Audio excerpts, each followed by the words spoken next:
Is Bitcoin stupid cheap yet? Based on my experience, no, it's not stupid cheap yet. If you have no Bitcoin, like, should you be buying? Yeah, you should be buying. If you're under allocated, should you be buying? Yeah, probably. I mean, DCA works. I'm still of the mind that it is a bear market. Bear markets are about both price and time. So we've had quite a bit of pain on price. We haven't had that much time yet. Like if Bitcoin nuked to four handle, something in the 40s now, would I want to be buying that in size? Yeah, probably I would. Andy Edstrom, the guy who called the top, said that this time wasn't different. And it looks like you were right, man. Well, Danny, it's always a pleasure to see you. I don't think I quite called the top. I did call the bear market with 60% probability at a time when price was much higher than where it is today, where we're recording. So, I hope I saved some Bitcoiners some pain, and we can talk more about that. I'm still long-term bullish, right? I haven't changed my 10-year price target. When I published Why Buy Bitcoin in 2019, I think price was when I went to press, I think price was 8.5, and the target was 400, and it was a 10-year price target. So we're 6 years in. We've come a good part of the way, and haven't changed the target. 400 by 2029 seems totally reasonable. Neither total bulltard nor Andy why so bearish. Although I've definitely gotten a lot of Andy why so bearish comments over the years. So yeah, pain of cycles. The 4-year cycle, or is it the 3.8-year cycle? We could bust that myth.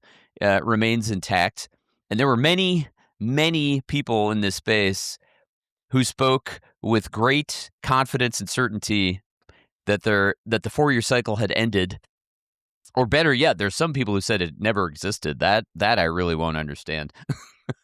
You're talking about me here. Oh no, that's you, Danny. This is stuff that I want to get into this because yes, I definitely said those things. I think this time being different was something that I totally got caught up in. I still don't know if it still might be, in my opinion. I'd be interested to know your take on this, but why did you not get caught up in that? I guess painful experience, I suppose, is the first answer. So I'm class of 2017, like late 2017.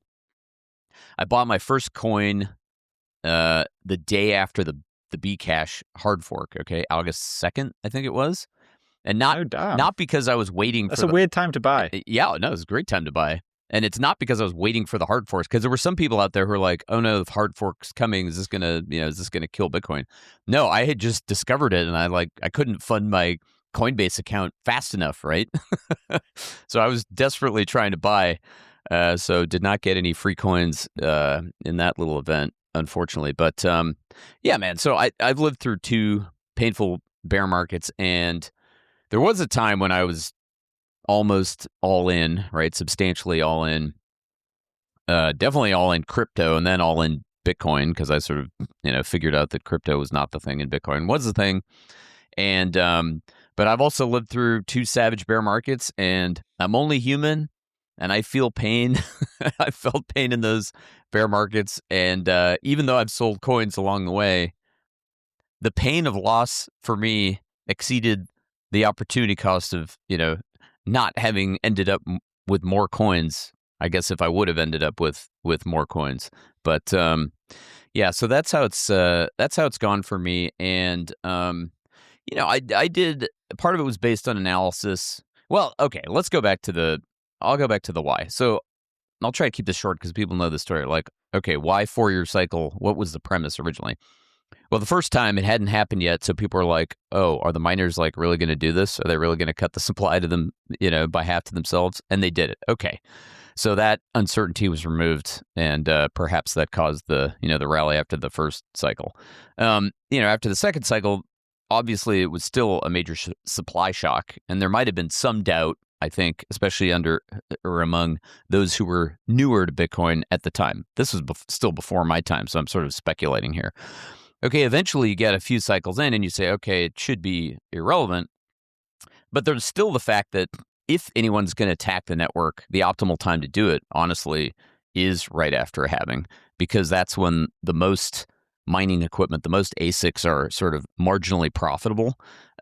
So if a government or consortium of governments or whoever were going to try to tip the thing over, the time to do it would be right after a halving. So that's still a fundamental characteristic, and that'll never go away. Although as the issuance falls more and more, it becomes less and less relevant. But then, of course, you still have the fact that whales have a lot of coins. If Galaxy Digital is telling the truth, and it was one guy that sold 80,000 coins that fateful day last year, right? That means there are still whales that have a ton of coins. By the way, you have to ask yourself, if he sold 80,000, like how many did he have? Because he probably didn't sell them all. So, so now whales always could cause the end of the cycle because they could dump on all of our heads if they chose to. And then it happened again last year. And so I think that was definitely a factor in my thinking in terms of, oh yeah, how concentrated is the ownership? Okay, it's still pretty concentrated. And then, the whole bear market, bull market thing, it's also empirical in terms of how price behaves relative to information. So it's almost definitional that in a bull market, when you get good news, price pumps. And when you get bad news, it doesn't matter. And then, of course, the opposite in the bear market. And I started to see signs of that, as the year wore on last year, when good news wasn't helping price, and bad news, was basically causing downdraft. And so, kind of reading the tea leaves, and then obviously looking at the liquidity element. Like I follow Michael Howell a bit, and others who are in the liquidity space, watching that closely, and the words coming out of their mouths were getting more hedged and sort of more wishy-washy and mealy-mouthed. And they were saying things like, yeah, we don't think the liquidity cycle's over yet, but it's looking kind of weak, and it's looking short-term weak, and maybe kind of we think it's not over yet, but we're not as sure as we used to be. And so, yeah, it was a number of factors that came together to cause me to conclude that it was more likely than not that a bear was upon us. And someday I'll be wrong. Someday you'll be right, Danny. Maybe it's this year. Maybe this will be the year where we get to new all-time high in a short period of time, and the cycles will end. And by the way, it won't matter because all the damage is already done, and the pain has been felt, and the Bitcoiners who were using leverage got liquidated, and all the Bitcoiners that went heavy into the Treasury companies got completely wrecked, which is a shame because I know a lot of those people, and it's just a shame. It's an unmitigated disaster. Anyway, I digress. Yeah, so the Michael Howell thing's interesting because like I like this idea of like liquidity cycles, and I think he said this one's rolling over basically now. I think he said the first quarter of 2026, which obviously like historically has not been good for Bitcoin. And so when you look at the 4-year cycles, like American Hodl's green, green, green, red meme, I mean that one broke this cycle because we had green, green, red. Okay, sorry. Like, I'm gonna interject and cut you off there. So, and this is one of the myths I want to bust. 4-year cycle. Okay, yes, but people say 4-year cycle. What they really mean is, epoch, having epoch. And we know those actually aren't quite 4 years. It's 3.8 years or something.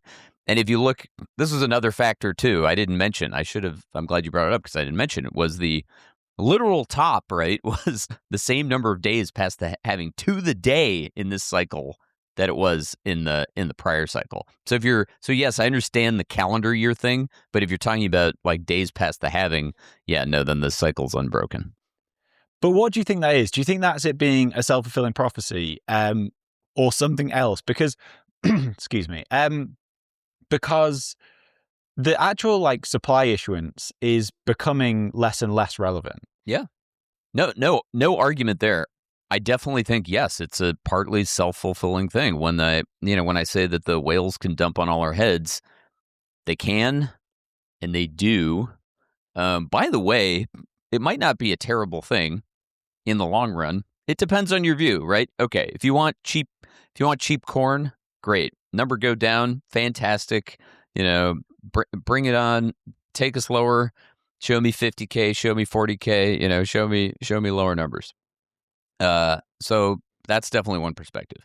Another perspective is if we actually ever want this thing to be money, then maybe 50% drawdowns happening on the regular isn't optimal. And so the thing about the whales is some of them sell the top and then help set the floor, right? They rebuy the bottom. Granted, there are others who are new to Bitcoin who come in and scoop up coins. They have dry powder in the down cycle. But as we know, if you're a noob to Bitcoin and you're still kind of getting your footing and building your conviction, it's really hard to buy those bear markets, those winters. It's really hard to buy those bottoms. Some people do. My hat is off to them, and that's great. But yeah, I mean, I think the good news, bad news about the self-fulfilling element and the fact that whales can cause a peak is that also they'll have dry powder to help set a floor. So that those degens who are using leverage in Bitcoin don't all get taken to the cleaners, don't all get rinsed in the downturn, and only some of them do. Privacy was never a priority for mobile networks. For companies like AT&T, T-Mobile, and Verizon, data collection and monetization is the default. But Cape is changing that. Cape is a premium US mobile carrier with nationwide coverage designed from the ground up with privacy and security at the core. When you sign up, Cape collects the absolute minimum data required, stores it for the shortest time possible, and never sells it. They also make you significantly harder to track at the network level and protect against SIM swap attacks, which are becoming one of the biggest security risks out there, especially for Bitcoiners. Cape SIM swap protection is fundamentally different. Instead of usernames and passwords, your account is secured by a 24-word passphrase similar to how Bitcoin Wallet works. No one can initiate a SIM swap or take control of your phone number except you. This isn't a burner phone or a workaround, it's a normal mobile service built properly. If you care about privacy and security, there is no better mobile carrier. To learn more and get 33% off your first 6 months, head to cape.co/WBD and use code WBD at checkout. That's cape.co/WBD. With fiat money constantly debasing, wealth preservation isn't optional. That's why I recommend Swan Bitcoin, a team of dedicated Bitcoiners who work with families and businesses to build and secure generational wealth with Bitcoin. Strong relationships with clients are at the center of everything Swan does. A dedicated Swan Private Wealth representative, which is a real person that you can text and call, will help you build a Bitcoin wealth strategy using Swan's comprehensive platform of Bitcoin services, including tax-advantaged retirement accounts, advanced Bitcoin cold storage using collaborative self-custody, inheritance planning with both trust and entity accounts, tax loss harvesting, asset-backed loans, and more. Swan have helped over 100,000 clients since 2020, and if you're serious about acquiring and securing Bitcoin, I recommend Swan.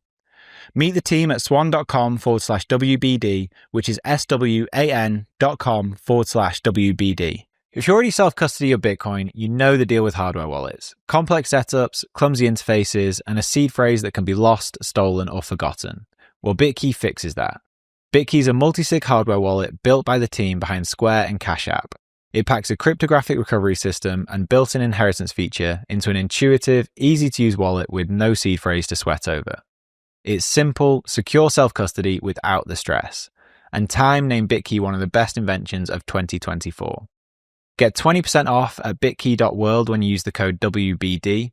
That's bitkey.world and use the code WBD.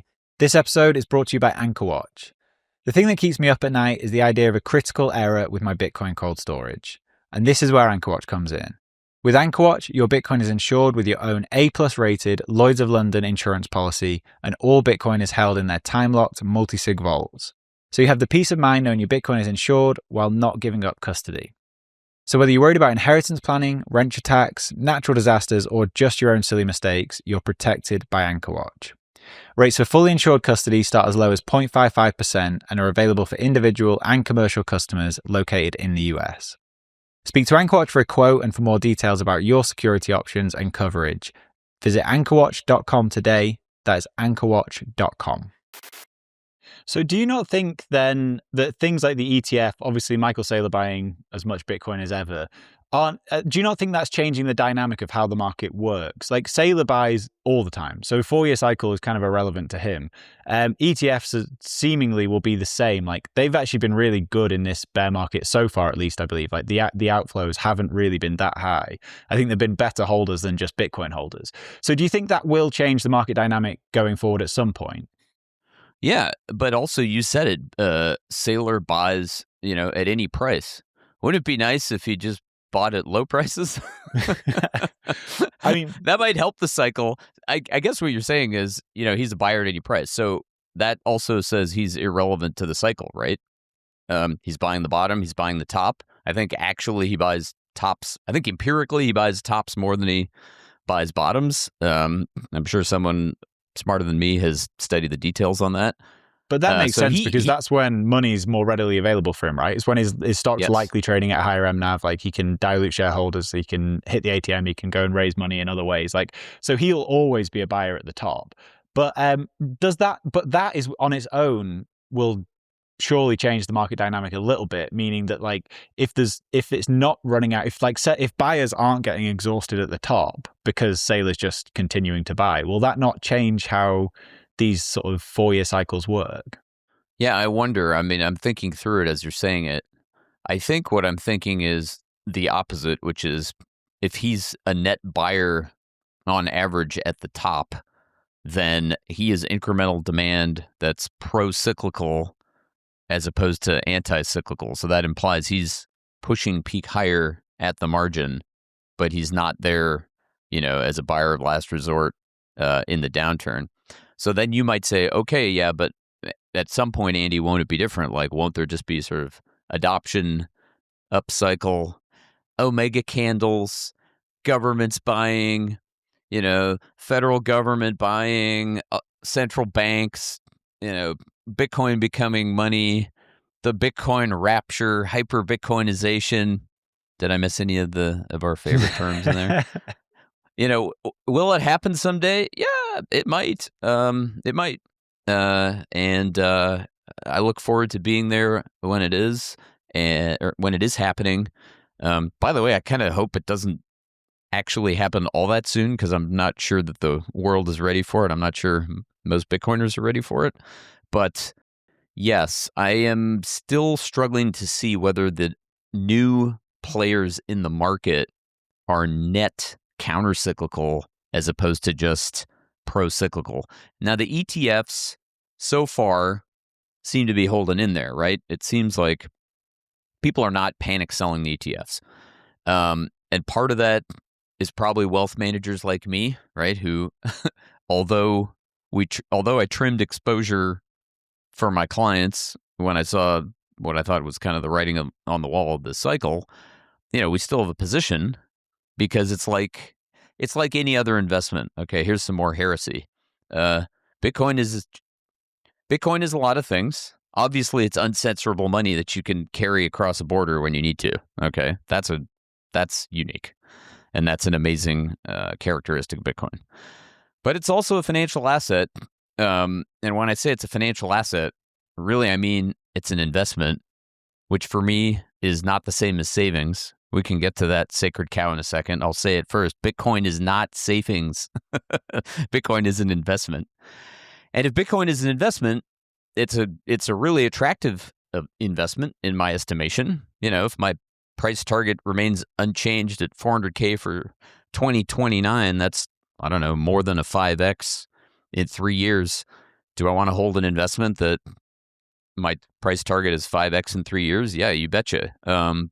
On the other hand, if I am still a believer in the cycle, like, did I want to trim my position, in appropriate time? Yes. Also, yes, I did. And by the way, last year was the first year in a long time when I looked around and I saw a number of other investments that interested me on a risk-adjusted basis. Bitcoin was the true North Star, and it's still an important, still plays an important role. But there are other ways, there's other ways to make money also in other financial assets. Okay, let's get to the sacred cow then. Bitcoin is not savings. I mean, Pierre Rochard will be livid at that statement. Yeah. Why don't you think it's savings? Because can savings and investment, do they have to be mutually exclusive? Yeah. So, and look, reasonable people can disagree on exact definitions. So, words are important here, obviously. But to me, savings is the thing where you have it in case something bad happens and you need cash and you need purchasing power on short notice. And so that thing is not supposed to regularly lose half its purchasing power, right? So let's say wealth managers or financial advisors talk about the savings component. They're talking about, you want to have 6 months of savings, and that's basically generally fiat, because if you lose your job or you crash your car, you got to replace it, or someone has an unforeseen medical expense, that cash is there and available. Now, saving is another thing. Saving is the thing that happens when your income exceeds your living expenses and you have that surplus. And what you do with the amount that you save, you can put it in savings or you can invest it. And for investing, you have a longer term time horizon. Probably most people who are in Bitcoin will agree that you want to think about the Bitcoin you hold with a multi-year time horizon. And that is kind of the definition of investment. Oh, and by the way, you're expecting your purchasing power in this investment to go up over time, right? We wouldn't be calling it an investment if we expected number to go down and keep going down, or number to not go up ever. So, these are some of the factors to consider. So yeah, so to me, savings are the things that always hold purchasing power over shorter periods of time. They do erode their purchasing power over longer periods of time. As we know, that's a problem with fiat. But yeah, it's hard to see how Bitcoin can be savings for people in the world today. Now, I'll caveat, you talk to Gladstein, and Gladstein may say, oh yeah, but in hyperinflating countries, like, Bitcoin is rock solid in terms of purchasing power. And that's true, usually. But also those people can now get stable coins, right? They can get dollar stable coins if they want. So is any of this to say that you should not hold Bitcoin or not own Bitcoin? No, none of this is to say don't own Bitcoin. All of this is just to say, let's be reasonable and level-headed about Bitcoin in the context of, our lives and our overall portfolios of assets. So when do you expect Bitcoin to become savings then? Do you think that it will get to a point where the volatility is, minimal? Yes. So the answer is, I don't know. And then the answer is, I don't know, but optimistic. So when it comes to Bitcoin, like hyper-Bitcoinization or Bitcoin becoming common transactional money because the purchasing power is less volatile, that would be fantastic. That would be a better world. I'm here for it, okay? Also, we're probably a long way from that.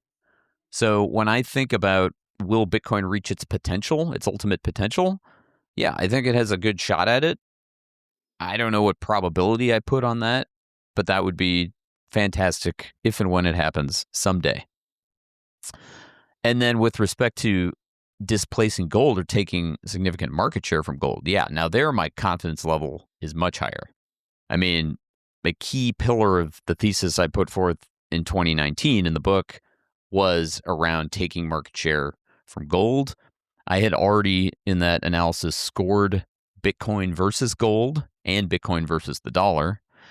And Bitcoin already outscored gold on my criteria at that time. And if anything, it's more so now, right? It's more stable even than it was then. Like, okay, is it that stable in terms of purchasing power yet? No, as we've seen from the recent downturn. But it's more stable, it's less volatile, and it's, basically its characteristics have either held steady or improved for the most part. And gold, gold's characteristics haven't changed in probably a couple of millennia.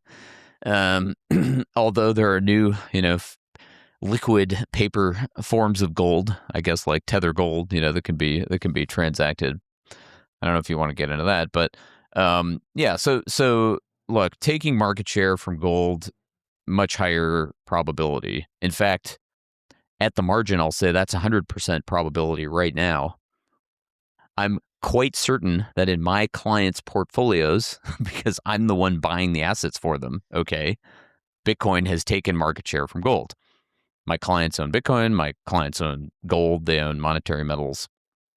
And in a world in which Bitcoin did not exist, their gold allocation would be higher. So already, for the tiny amount of money in the grand scheme of global assets that represents my clients, I could tell you that Bitcoin is taking market share from gold, and I expect it to take more in the future. And I hope Bitcoin reaches its ultimate potential, but I have no idea what the probability of that is, and I don't have much idea how long that's going to take either. And corollary to that is the dollar, which is, yeah, I think the death of the dollar has been much exaggerated, and there's so many ways for fiat to keep limping along, especially for the dollar to keep limping along for a very long time. I'm not sure that's such a bad thing overall for the United States, for me personally as a citizen, for the world. I'm of two minds. I'm conflicted, right? Like Andreas always used to say, if we can bring forward the death of fiat, one day sooner, then Bitcoin will have been worth it. I think he said that, something to that effect. And I kind of agree with him overall, with the caveat that, I want it to be totally Mad Max and complete mayhem in the transition. So yes, I want it to happen on a reasonable time scale. I want it to happen faster because fewer people will suffer in the long run. Except for I'm selfish for me and my family, and I don't want to live through a total disaster type of scenario in which it happens too fast. One of the funny things, whenever anyone mentions Andreas, I do think of all the Bitcoiners that got in sort of from 2021 onwards who might not know who he is. And if you don't know who Andreas Antonopoulos is, go back and watch all of his videos. He was like so instrumental in my whole Bitcoin thing. Incredible guy. So as like a wealth manager, you said something a little earlier in this, which is interesting. You said like this for the first time in years it's the only time you've seen other interesting investment opportunities. Like what else have you been looking at? So last year was a very active trading time for me personally, and it was mostly about commodities. And that now is becoming, I would say, much more consensus. So it's definitely not that much alpha, arguably, at least at the moment. And the time scale matters too, of course. So obviously, sorry, Bitcoin lovers. I'm still a Bitcoin lover too, but, I bought gold last year. I bought silver. I was a degen trader playing in that stuff. I even, gold is a core holding for clients too, but, I even bought silver for clients and sold it well. And so that was a good trade. But then also industrial metals, also the whole energy complex. And I'm talking about stocks, really. I'm not talking about like I don't trade spot oil price or anything like that. I'm talking about, Exxon and the majors and basically companies that pull stuff out of the ground have been a great trade that was so undercapitalized and so under-owned for so long that it just got ridiculous. And then you kind of caught the momentum aspect of it too, which is not different from Bitcoin in a lot of ways, right? So I have a thesis on what Bitcoin should be worth. You have a thesis on what Bitcoin should be worth. Everyone listening, most people listening, let's say, probably think fair value of Bitcoin is much, much higher than it is right now. Okay, I agree with you. But then, of course, you also get these momentum factors at play in Bitcoin. A lot of that is also at play in much of the commodities complex. Plus, you had the sort of fundamental underinvestment for so long that now, basically too many people got on one side of the boat. They got on the software is eating the world side of the boat, which wasn't wrong fundamentally. But there's also the ESG narrative putting people off owning the oil stocks and things like that. 100%. I was sitting at lunch with a guy I've known for years who works at a kind of a value-focused mutual fund, and they are heavy commodities, and they've been banging the drum for a while, and they were arguably early. But that was one of the things we talked about. Yeah, it was evil to own. It was evil to own companies that produced carbon, right? Carbon-based energy. So that reshuffling, has been happening in a big way. Now, going forward, I'm of two minds on it. It's moved so far so fast that it sort of looks overbought at the moment. So I'm not the guy pounding the table like, go buy oil stocks right now or go buy commodity assets right now. But then you have the broader super cycle, or call it 20-year cycle, that tends to play out in commodities. Speaking of historical patterns that someday might not be the case, but remain, the track record remains unbroken. You have these longer cycles in commodities whereby there's some big demand, okay? Last time it was China, basically. China was hoovering up all the metal and all the cement and all the materials as they built their economy. And then eventually they got sufficiently built or overbuilt, and then supply responded, right? This, of course, is different than Bitcoin, but with most commodities, more supply comes online as the price goes up. So then you get overinvestment, and then you get a crash in the price of the commodity being produced, and then it's a long bear market, and then underinvestment, and then there's some catalyst from the demand side that restarts the whole thing. It seems like right now the catalyst from the demand side is both AI, right, in a major way, obviously the build out, plus the geopolitics, which is rearmament, reindustrialization. And this is across the world, right? I mean, it's the US, of course, but it's also Japan, is, the sleeping giant. Godzilla's waking up as we speak. And there's all these areas around the world where societies and their governments are figuring out that they need to allocate capital differently, and one of the places they need to allocate that capital is to industry, and that's probably got legs. So I look at the short term and I say, am I rushing? Would I be rushing to buy commodities assets like right now today? Maybe not necessarily, but do I think it has legs over at least several year time horizon? I think probably.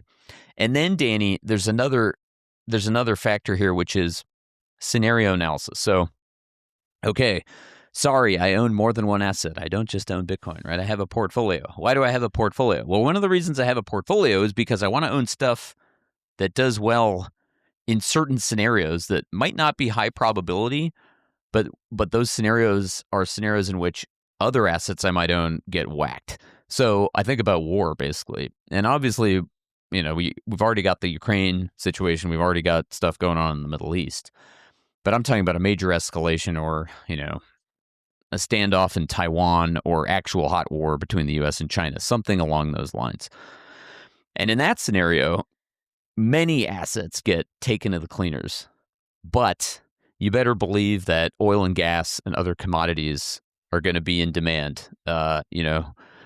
We haven't electrified the U.S. military just yet, and so industrial inputs are a major factor in that type of a scenario, and that's the type of scenario where a lot of other assets could lose purchasing power. And by the way, that's a scenario where I don't know what happens with Bitcoin, at least in the short term. Some would argue, okay, demand goes up, because more people will be fleeing whatever jurisdiction they're in. They pile into Bitcoin so they can move assets, or they pile into Bitcoin because, other things are going down. Maybe that could happen that way, or it could happen I don't think so. A different way, right? It could be that demand goes down.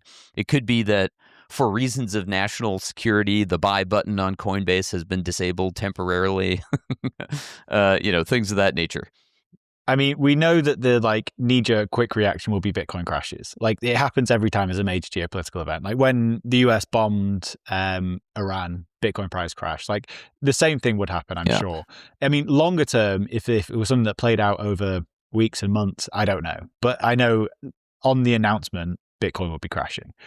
Probably pre-announcement, because it's a prediction market. I think that's a good bet. Good bet, Danny. But I want to know, like, you said you were in the precious metal trade, got out of silver at a decent price. Like, when do you start rolling money back into Bitcoin as a wealth manager? Because we are now down pretty significantly. Like, how do you think this bear market plays out? Yeah, that's a great question.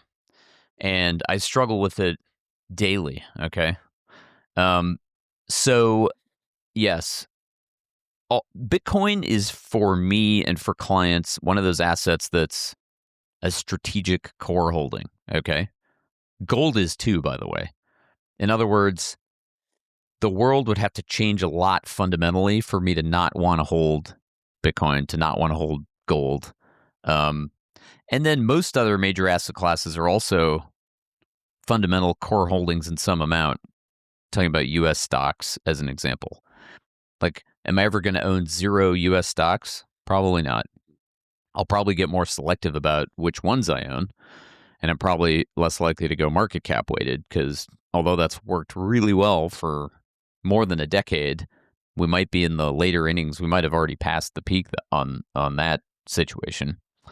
And so, yeah, so then the question is, you're getting at is, well, yeah, at the margin, maybe around the core holding. When are you getting greedy, right? Not yet, I guess is my short answer. I think that you had Joe Consorti on recently. I think he was, I can't remember, was he calling for a 3 handle or something, or maybe 4 handle? He said he thinks we might hit 40, yeah. Yeah. And that's entirely possible. Like, that would not surprise me at all. But equally, I'm not going to bet, like, I probably don't put greater than 50% chance on that. That's probably a less than 50% chance scenario for me. By the way, just a reminder, always think in terms of percentages and uncertainties, right? Nothing is certain. Nothing is certain in this world.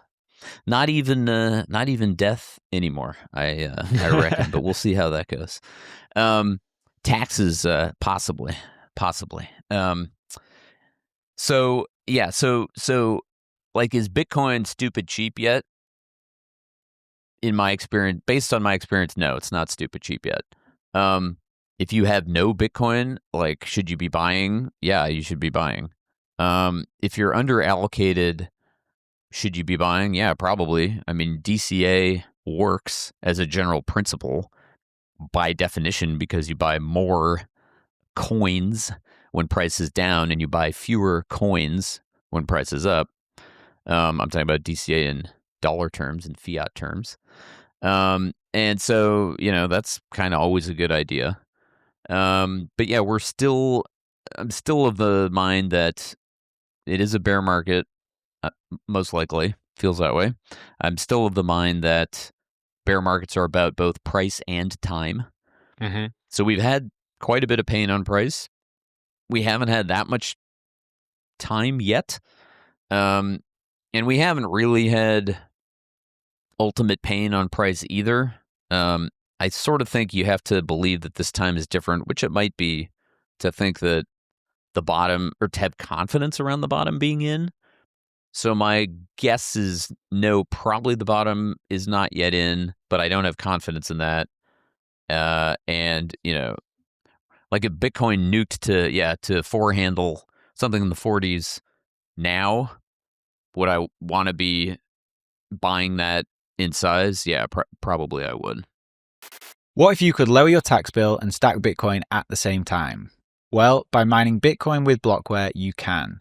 New tax guidelines from the Big Beautiful Bill allow American miners to write off 100% of the cost of their mining hardware in a single tax year. That's right, 100% write-off. So if you have $100,000 in capital gains or income, you can purchase $100,000 of miners and offset it entirely. Blockware's mining as a service enables you to start mining Bitcoin right now without lifting a finger. Blockware handles everything from securing the miners to sourcing low-cost power to configuring the pool. They do it all. You get to stack Bitcoin at a discount every single day while also saving big come tax season. Get started today by going to mining.blockwaresolutions.com/WBD. Of course, none of this is tax advice. Speak to your accountant or tax advisor to understand how these rules apply to you. And then head over to mining.blockwaresolutions.com/WBD and you'll get 1 week of free hosting and electricity with each hosted miner purchased. Do you wish you could access cash without selling your Bitcoin? Well, Ledger makes that possible. They're the global leader in Bitcoin-backed lending, and since 2018, they've issued over $9 billion in loans with a perfect record of protecting client assets. With Ledn, you get full custody loans with no credit checks or monthly repayments, just easy access to dollars without selling a single sat. As of July 1st, Ledn is Bitcoin only, meaning they exclusively offer Bitcoin-backed loans with all collateral held by Ledn directly or their funding partners. Your Bitcoin is never lent out to generate interest. I recently took out a loan with Ledn. The whole process was super easy. The application took me less than 15 minutes, and in a few hours, I had the dollars in my account. It was really smooth. So if you need cash but you don't want to sell Bitcoin, head over to ledn.io/WBD and you'll get 0.25% off your first loan. That's ledn.io/WBD. If you haven't tried out Club Orange yet, then now is the time. It's my go-to place to find Bitcoiners whenever I'm traveling. Club Orange is a social app built for Bitcoiners where you can find local meetups and events in your area and find merchants that are accepting Bitcoin. There are over 19,000 Bitcoiners on there, and whether you're at home or traveling, it's a great place to keep in touch with Bitcoiners from all over the world. I've been using Club Orange since it was Orange Pill app, and it really is awesome. So if you're on there, drop me a DM and say hi. And if you want to find out more and download the app, just search for Club Orange on your app store or go to cluborange.org. Like, I always tell people to ignore anything I ever say about the price because, like, really, I've got no skin in the game in some ways because I'm not selling Bitcoin. Like, even if, like, you'd have told me like in November when you started saying we're getting close to the top, I still wasn't thinking about selling because, like, I just don't. I just buy and hold Bitcoin. And like, when we hit 62, I think I put a bit of money back in, like, because I have cash flow, so I have money coming in all the time. So, like, I am buying at these prices. I've seriously upped my DCA. And I wouldn't be shocked if 60k was the bottom, but I also wouldn't be shocked if it goes lower. Like, this is Bitcoin. Weird things happen. But, like, the one thing I am still convinced about is that we are seriously undervalued at these levels, in my opinion. And, like, I have just this, like, maybe this is pure cope, but I think this time might be different. Like, I wouldn't be surprised if the economy runs really hot in 2026 and we do see Bitcoin go back up to, like, near all-time highs. It wouldn't shock me either if that happens, and that'll be great. I own Bitcoin. That'll be great. And yeah, this is the fundamental question is, well, first of all, I like your statement about, stacking harder or DCAing harder. I think that's a rational approach. You're never going to catch the bottom. That's pretty much impossible. You're never going to catch the top either. I mean, I didn't catch the top. I've never caught the top. And so, yeah, you have to kind of, I think Checkmatey on your show recently framed it well. Yeah, stacking harder, kind of being in really harder accumulation mode, having some dry powder. The amount of dry powder is different for different people. And, if you're comfortable having no dry powder and literally, putting every incremental fiat dollar or Aussie dollar or whatever that you earn into this thing, more power to you. You're built differently than I am. Maybe you're a better human. I know some of you out there. Some of my friends are literally every dollar they make they put into BTC, and they just don't think about it. It's not for me, and each of us has different life circumstances. But yeah, stacking harder as a general principle when price is down by half, in the long run, that's likely to work. That's likely to work very well. One of the things you sent across some notes before this show, and one of the things you put in there was that you don't think anyone should be all in Bitcoin. I am all in Bitcoin. Like, this is basic, like, apart from a very small amount of cash, like, the business has cash. It also has Bitcoin, but it has some cash because I have expenses there. But, like, personally, I basically have no money in the bank. It's like all Bitcoin. Why do you think that's a bad decision? Because this actually gets back to the savings idea a little bit. Because while Bitcoin is not great savings, if you buy it, if you'd have bought it 126k, like, and now we're at 65, whatever we're at, like, that's not been a great savings vehicle. But I've been buying Bitcoin since, like, 2016. So these price drops don't really, like, it still kind of behaves as savings to me because we're still way above my cost basis. So given enough time, does Bitcoin become savings? Interesting framing. Okay, first I'm going to defend myself. I said being all in makes no sense for almost anyone. Okay. I hedged my language as I usually do, Danny, because like nothing's 100%, right? There are rare superhumans in the world like you, and my hat is off to you. If that makes sense for you, except for I think you also said you were stacking extra hard in the downturn. So I'm not sure those things can both be true. How can you stack extra hard if little dividends from the company? That's how. Okay. All right. Well, anyway, yeah, I think it's true that for some people who are early enough, where their average cost basis is so much lower than the purchase price, then yeah, it's gone great for you. You've lived. There's two things there. First of all, not only are you way above your cost basis, your average cost basis, but also you've been forged in the fire of Bitcoin bear markets, right? You've already lived through several. So if you've already made it through this many, then your conviction is ironclad, and you're probably going to be fine. But also I know a number of people, and I'm definitely in this category, which is I'm bullish on Bitcoin. I have pretty high conviction and success. Still I feel pain in the bear market. And then also, the magnitude of the numbers matters for me. So like when I first started stacking, it was a large percent of my net worth, but like it wasn't in absolute dollars, it wasn't all that much really at the time, relatively speaking. You go through a couple cycles, and if you stay all in, pretty soon you're talking about real money, as they say.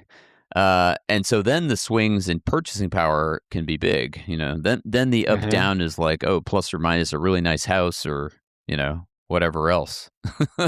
And so I think different people respond differently. I think some people, when the nominal numbers go up, even though one Bitcoin is one Bitcoin, they have to reckon with the fact that most of the real world in terms of living expenses is denominated in fiat. And so, yeah, losing significant amount of purchasing power, like, years of income, in some cases, decades of income, if you've really, if it's really gone up for you, that can weigh on you psychologically, I think. I think that can weigh on a lot of people psychologically. So, obviously everyone's different. If you got diamond hands and you don't feel pain, and you got alligator blood, I always think of that movie Rounders, and the Russian Teddy KGB talking about how Matt Damon's got alligator blood, then you're fine. But if you're a mere mortal like me and some of the rest of us, then maybe 100% isn't necessarily for you, and that's okay too. That is okay too. Funnily though, like I'm the opposite. Even though the number, like the dollar number that Bitcoin drops for me is higher than it ever has been, like I feel less emotionally attached to it than I ever have. Like the first bear market was way harder for me psychologically than the one we're going through right now, even though the numbers are greater, which is, I don't know, maybe I think the reason is like buying Bitcoin's super easy.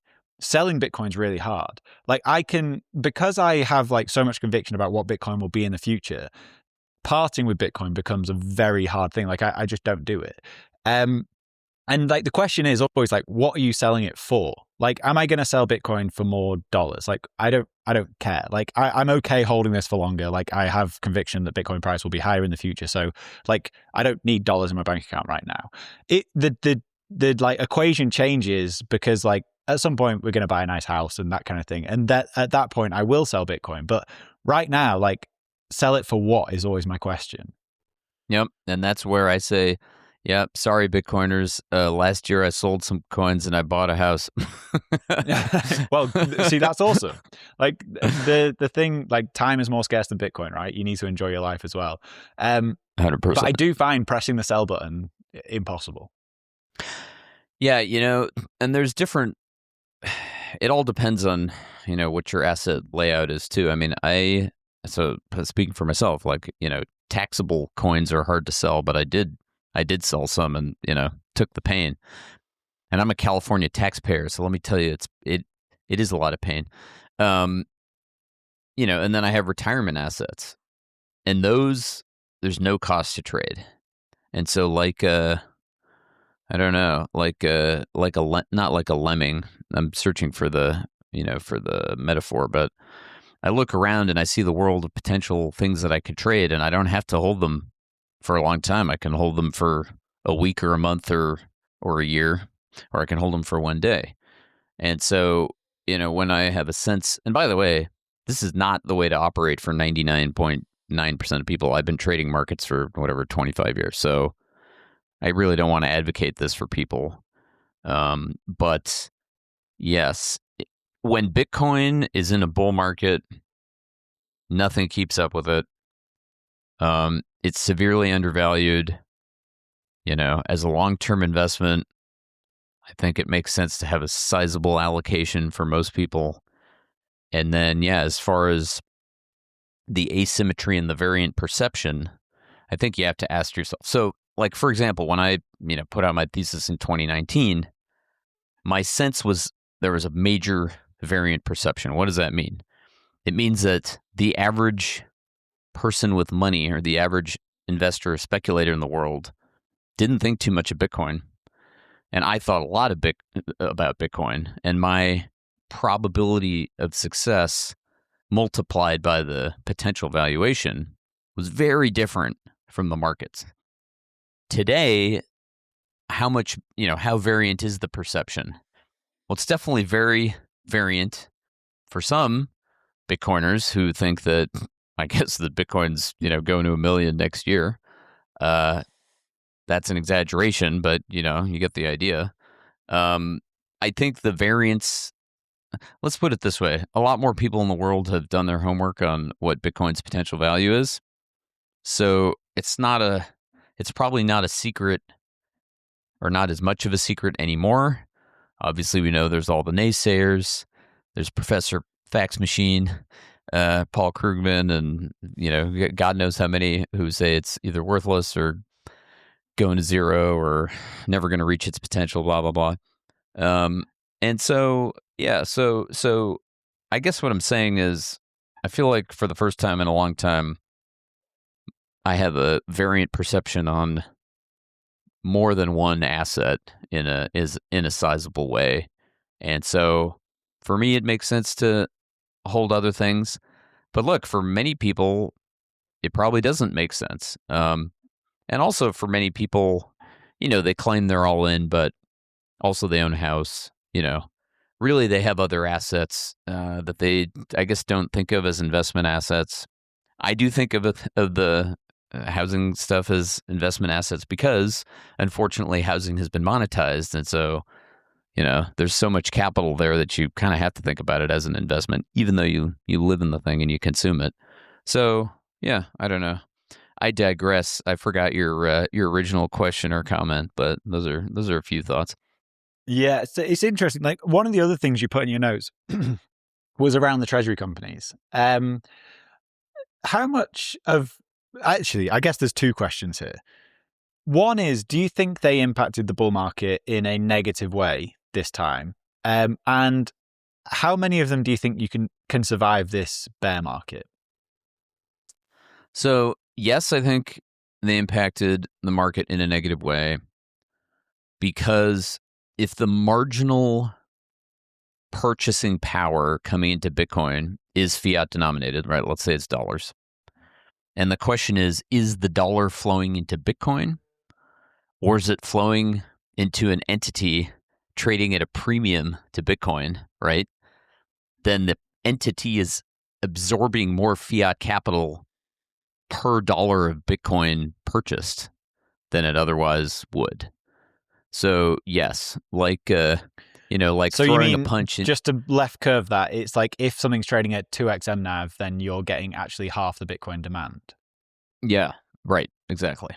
Well said. You said it much more succinctly than I did. No, I was just trying to figure it out. So I think that happened. So I need to ask a question there because I don't know if that's right. Why would if something's trading at 2x MNAV and you put $100 into that stock, they're still buying $100 of Bitcoin with it. So why is that negative? I think that if you're putting, they're still buying $100 of Bitcoin. Well, I guess the capital flow, you're selling. I have to think about it honestly. So let's say you're at the margin and you're some Bitcoiner who owns coins, and you're saying, okay, I'm going to sell some coins because I'm going to buy some company, that I like, because I think it's going to be a higher return on investment. Mostly because I think they're going to raise debt capital efficiently, right? They're going to borrow money from somewhere. That's another factor too. How much of the debt capital funded into these companies otherwise would have bought BTC? The argument is no. The argument is you're tapping new markets. Is that there are investors out there who can only buy convertible debt and they can't buy outright coins, or they can't buy the ETF. They can only buy preferreds, or some kind of debt instrument. And then obviously, you had all these convertible issuances, which were, I think, some incremental. There were definitely incremental hedge fund money who were just kind of hedging it out, right? They were saying, I can essentially lock in a profit if I short the right instrument against what I'm long. But yeah, I don't know. You put me on the spot, Danny. I had to think about it, honestly. But I'll follow up with you. It seems like. I mean, a question is like, how do you bid up the stock to a premium? Like, where is that premium coming from at the margin? I think maybe the answer is, like, how does MSTR trade from whatever 1 times MNAV to 3.5 times MNAV?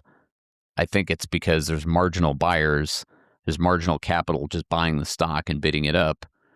Where did the capital come from? I think that marginal capital into the equity for a lot of people came out of coins. I mean, certainly people I know, sold BTC basically to buy MSTR. But I'd have to think about the math. Yeah, I heard a lot of that as well. That's one of the things that I'd be really curious on the truth in some of this. Like, people always say that these treasury companies, it's like unlocking new pools of capital. Like, especially outside of strategy, I don't know how true that is. I think this is just Bitcoiners looking to basically get leverage on their Bitcoin. I don't really believe, the 20th biggest treasury company is getting, real institutional capital coming in. I just don't believe that. 100%. I agree with that take. That's how the market's shaken out. MSTR is sort of a unique beast, and the long tail of all these tiny cats and dogs are not size enough, not relevant enough, basically, to entice real money, institutional money for the most part. Yeah. Do you think next cycle we'll still have a big treasury company pump? Interesting question. So let's parse it out. Let's take MSTR as an example. How many coins can MSTR buy? How many coins can Saylor buy? I think at some point there might be a limit, and I don't just mean because number goes up, and so, for each fiat dollar that they can raise, it doesn't buy as many number of coins. I'm thinking in terms of how big a target gets painted on that pile of coins, when it gets to be whatever, 5% of the total outstanding, 10%. It's probably not going to get to 10%, but you take the point. I think that then as an investor, you have to say, well, if governments, need to get their hands on a big pile of coins, like, where are they going to turn? And then you also get, single counterparty risk in general.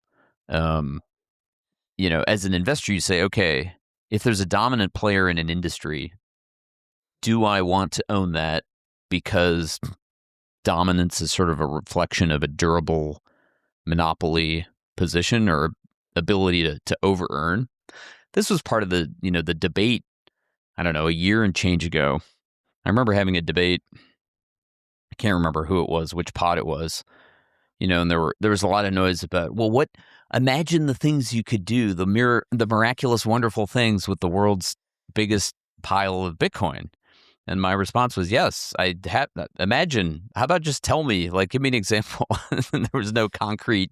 There's no concrete, actionable ideas about what is actually the implementable business model that uniquely you can capture.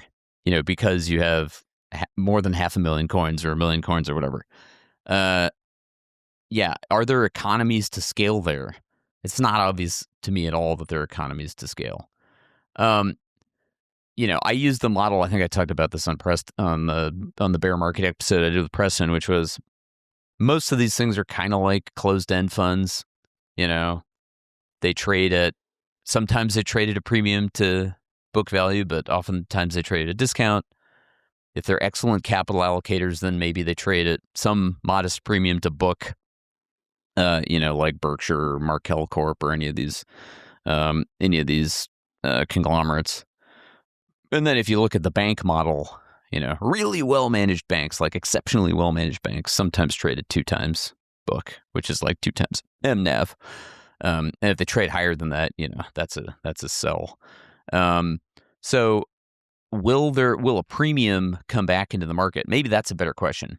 Like if the question is, will these things trade up if Bitcoin goes up?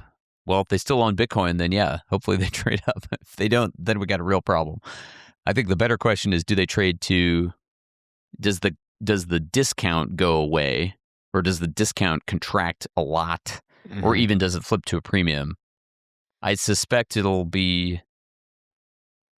suspect the discount will contract a lot. So there'll be some point in this cycle where if you can buy these things at, 30, 40, 50% discounts, or whatever, 0.5 MNAV or 0.6 or whatever that is, it's probably going to go pretty well. The real tricky question is, where does spot go and where does discount go?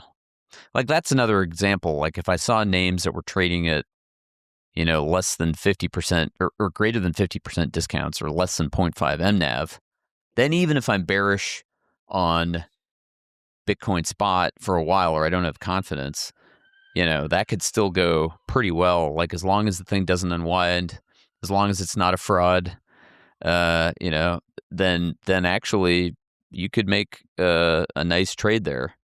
And then the question is, well, is that a trade or is that an investment? And my sense is it's probably a trade.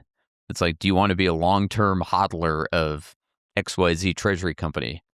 I don't. Not really. Yeah, exactly. Do I want to trade it with no tax effect with my Roth IRA? Am I a buyer at some level? Yeah, there's a trade there, probably. Have I put the trade on yet? No. Yeah, so that's probably the framework. For me. Yeah, I think one of the really interesting questions that you brought up then is like, how many coins can Saylor own? And like, it seems pretty inevitable that he'll probably get to 1 million coins at some point, given enough time. Like he's really not that far away right now. But at some point, it's going to get really hard for him to incrementally increase his stack. But he has to constantly buy, otherwise there is no like case for him to be trading at a premium.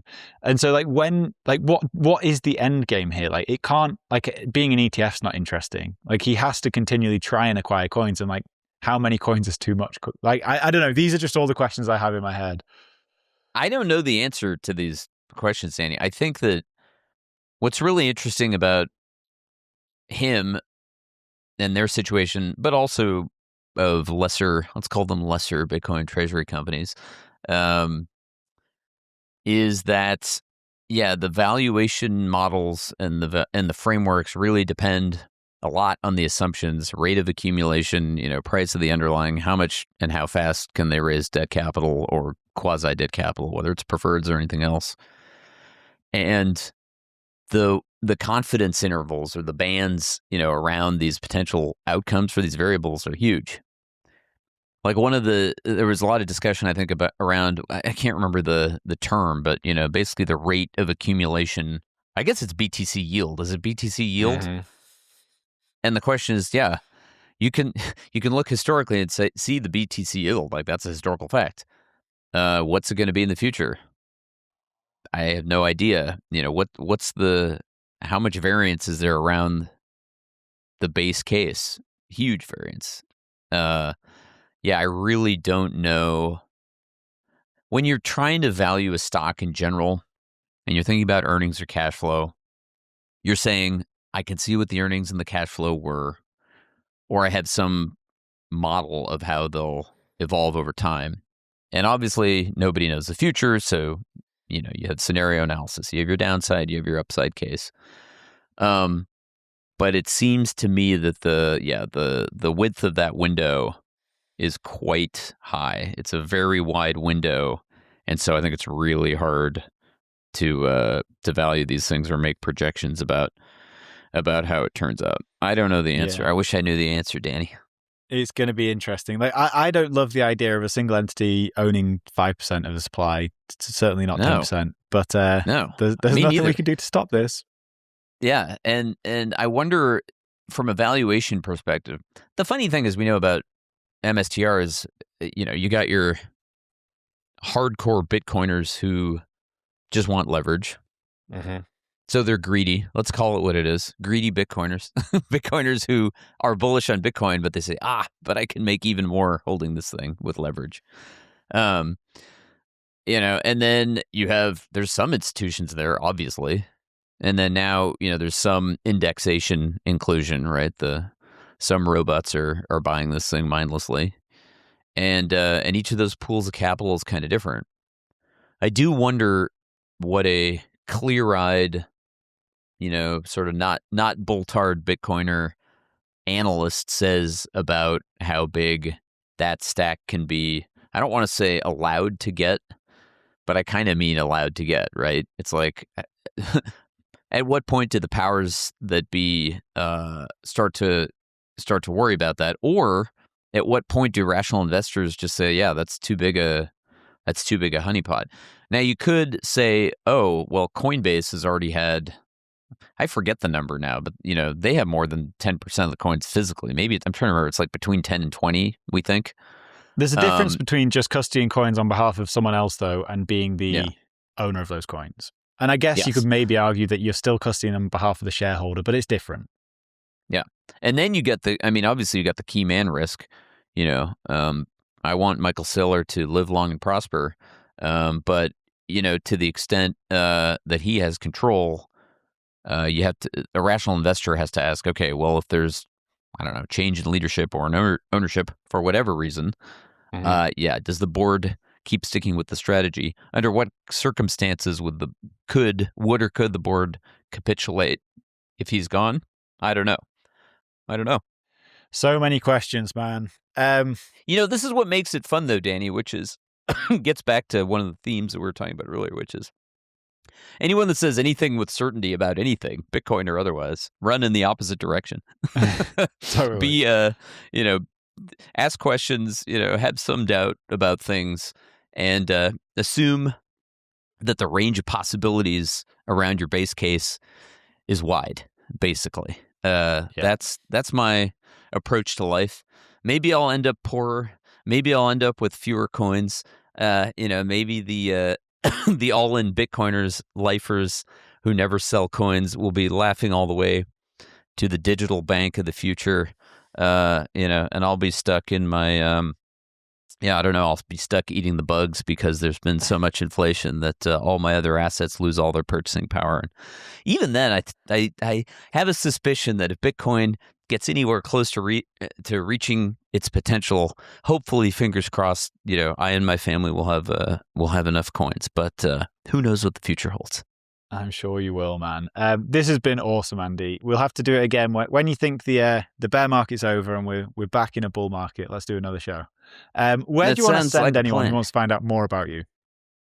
Yeah, I guess Why Buy Bitcoin is the book, and I guess on X, Edstrom Andrew. I have the book here somewhere. I just can't see where it is. You're checking the shelf. The thing is, there's so many Bitcoin books these days that if you keep a shelf of all the books, there it is. There it Good is. man. He's got his copy. You knew it was there. It was right in the middle. I should have seen it earlier. That's great. Great book. It's been a pleasure, Danny. Yes, it really has. Thank you, man. And I'm sure I'll see you again soon. We'll try and do one in person at some point. Thank you, Andy. Looking forward. Thanks, Danny.